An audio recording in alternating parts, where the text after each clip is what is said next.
ទោះ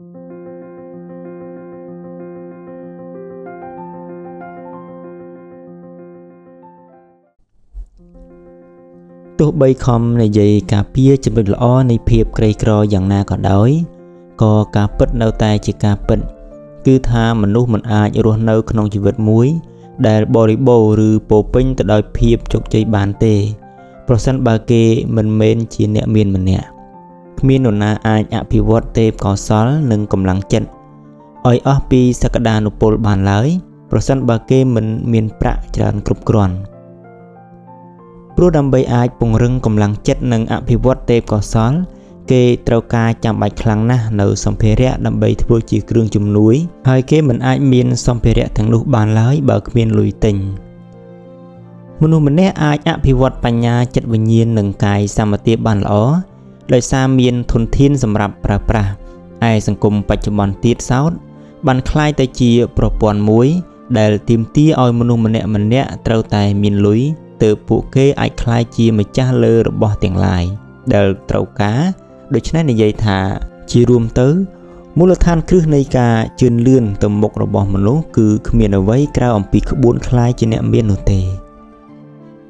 ជីវិតដែលមានន័យខ្លឹមសារគឺជាជីវិតដែលមានការរីកចម្រើន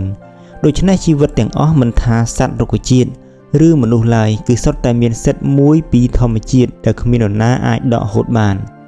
គឺសិទ្ធិលូតលាស់ទៅមុខជាអតិបរមាតាមតែអាចធ្វើទៅបានចំពោះពាក្យមនុស្សមានសិទ្ធិរស់រានមានជីវិតគឺចង់សំដៅទៅដល់ថាគាត់មានសេរីភាពពេញលេញដើម្បីប្រើប្រាស់ធនធានទាំងឡាយដោយគ្មានការហាមឃាត់ហើយដែលចាំបាច់ដល់ការអភិវឌ្ឍខ្លួនឲ្យអស់ពីសក្តានុពលទាំងខាងផ្នែកគំនិតចិត្តវិញ្ញាណនិងរូបរាងកាយឬនិយាយបែបម្យ៉ាងទៀតឲ្យងាយយល់គឺគាត់មានសិទ្ធិខ្លាយជាអ្នកមានម្នាក់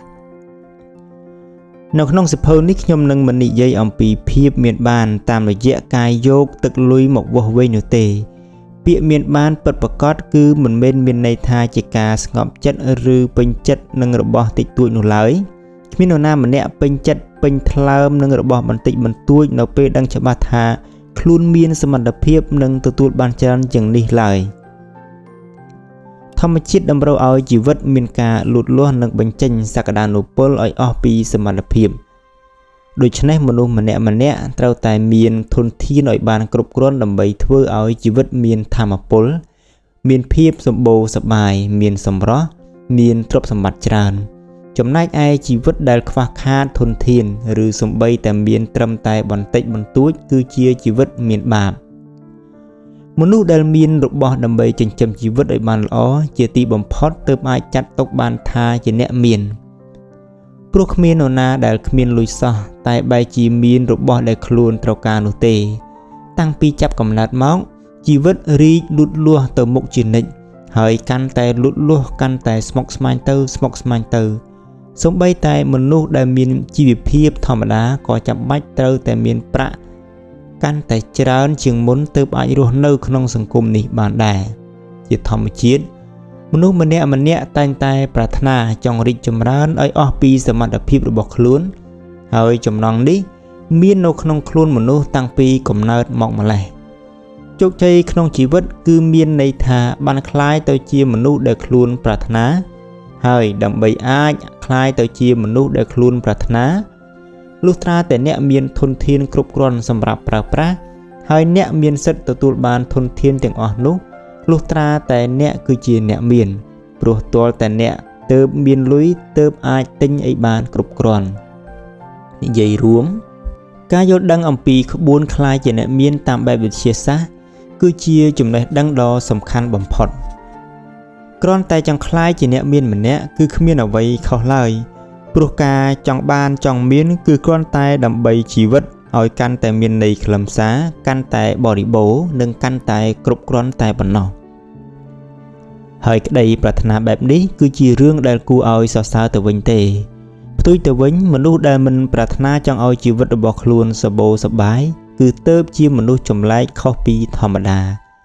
ចំណែកឯមនុស្សដែលមិនចង់បានលុយច្រើនដើម្បីទិញរបស់ដែលខ្លួនត្រូវការក៏ជាមនុស្សកាន់តែចម្លែកទៅទៀត ដើម្បីរស់នៅក្នុងជីវិតមួយដែលពេញលេញយើងត្រូវតែបំពេញសេចក្តីត្រូវការ3យ៉ាងសំខាន់គឺរូបកាយចិត្តនិងបញ្ញាក្នុងចំណោមទាំង3នេះគ្មានមួយណាសំខាន់ឬពិសេសជាងមួយណានោះឡើយគឺនីមួយៗត្រូវតែបំពេញឲ្យបានគ្រប់គ្រាន់ដូចគ្នាហើយក៏គ្មានមួយណាមានសេចក្តីគ្រប់គ្រាន់បានដែរបើសិនជាពីរផ្សេងទៀតត្រូវបានកាត់បន្ថយឬមិនត្រូវបានបំពេញឲ្យពេញលេញទេនោះវាគឺជារឿងដែលមិនត្រឹមត្រូវឬមិនសមរម្យទាល់តែសោះក្នុងការរស់នៅដែលបំពន់តែចិត្តហើយបំភ្លេចបញ្ញានិងរូបរាងកាយចោលហើយក៏ជារឿងខុសឆ្គងក្នុងការរស់នៅដើម្បីអភិវឌ្ឍតែបញ្ញាហើយបំភ្លេចចិត្តនិងរូបកាយចោលនៅមានការរស់នៅខុសម្យ៉ាងទៀតគឺរស់នៅដើម្បីបំពេញតែសេចក្តីត្រូវការរបស់រូបរាងកាយដោយមិនអើពើនឹងបញ្ញានិងចិត្តហើយយើងម្នាក់សុទ្ធតែធ្លាប់បានដឹងថាការរស់នៅបែបនេះផ្ដល់លទ្ធភាពដែលគួរឲ្យសង្វេគដូចម្តេចខ្លះដូច្នេះជីវិតដែលមានតុល្យភាពគឺជាជីវិតដែលកាយចិត្តនិងបញ្ញាអាចបញ្ចេញឲ្យអស់ពីសក្តានុពលរបស់ខ្លួនដូចគ្នាមិនថាអ្នកមានហេតុផលច្រើនយ៉ាងណាទេមនុស្សម្នាក់ពិតជាមិនអាចរស់នៅដោយសេចក្តីរីករាយឬគ្រប់គ្រាន់បានឡើយលុះត្រាកាយសម្បទាក៏ដូចជាចិត្តនិងបញ្ញារបស់គេមានដំណើរការល្អគ្រប់ផ្នែក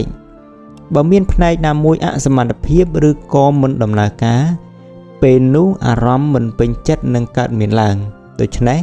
សេចក្តីពេញចិត្តអាចកើតមាននៅពេលណាចង់បញ្ចេញអ្វីបញ្ចេញបានឬចង់ធ្វើអ្វីក៏ធ្វើបានដូចចិត្តមនុស្សម្នាក់មិនអាចបំពេញសេចក្តីត្រូវការដល់រូបកាយឲ្យពេញលេញបានឡើយបើគាត់គ្មានម្ហូបអាហារល្អៗសម្រាប់បរិភោគគ្មានសម្លៀកបំពាក់សមរម្យនិងជម្រកដ៏កក់ក្ដៅឬត្រូវគេបង្ខំឲ្យធ្វើការហួសកម្លាំងលើសពីនេះទៅទៀតការសម្រាកនិងដំណើរការកម្សាន្តក៏មានប្រយោជន៍ខ្លាំងណាស់ដែរចំពោះរូបរាងកាយគាត់ក៏មិនអាចបំពេញសេចក្តីត្រូវការដល់បញ្ញាឲ្យបានពេញលេញបានដែរបើគាត់មិនអានសៀវភៅមិនបានរៀនសូត្រគ្មានឱកាសធ្វើដំណើរសិក្សាស្រាវជ្រាវឬមួយគ្មានទំនាក់ទំនងជាមួយអ្នកចេះដឹង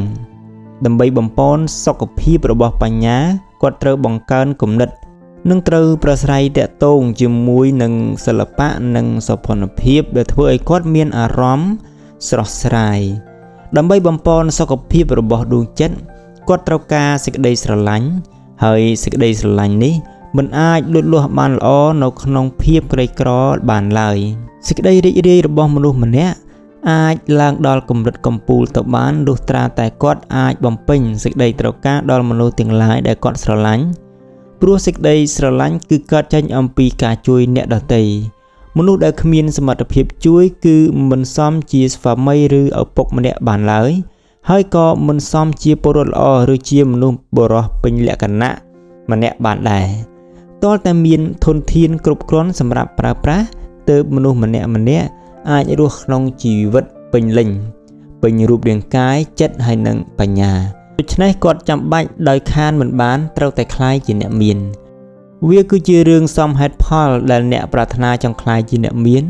បើអ្នកគឺជាពុទ្ធជនអ្នកកាន់តែត្រូវធ្វើបែបនេះទៅទៀតហើយដូច្នេះវាជារឿងដ៏សំខាន់បំផុតដែលអ្នកត្រូវតែយកចិត្តទុកដាក់ជាអតិបរមាលើក្បួនដើម្បីក្លាយទៅជាអ្នកមាន